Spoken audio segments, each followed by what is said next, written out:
Hey guys, we're looking here at the exponential function. You can start a bank account with $5,000 and the annual interest rate is 1.5%.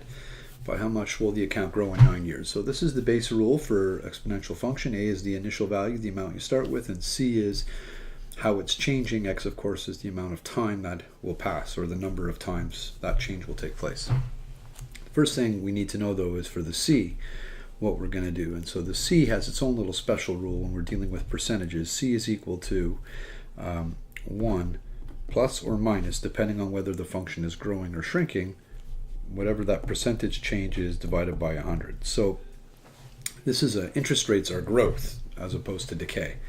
So this one will be C is equal to 1 plus 1.5 divided by 100.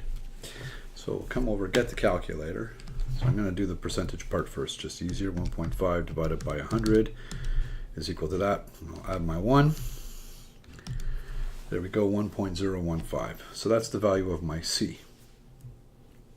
A is the amount I started with. So Y is equal to 5,000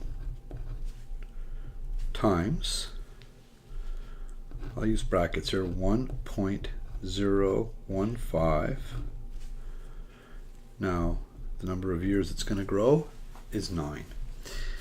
So just a quick word about calculators. There are some different ways that this can happen. Some calculators will, instead of this little chapeau here, will have something like an x to the y.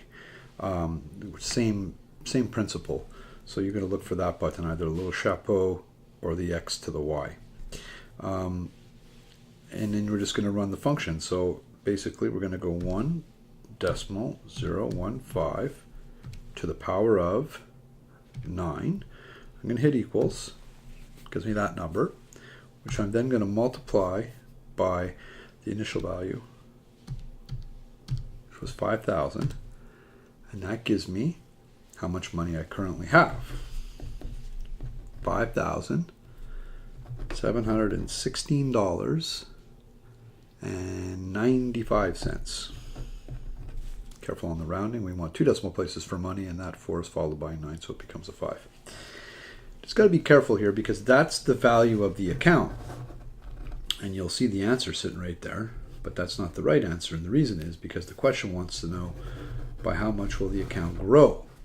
In other words, it started off at 5,000, now it's worth $5,716.95. So the last step for this particular question is to subtract that 5,000, giving me $716.95, which is why my answer is C and not A.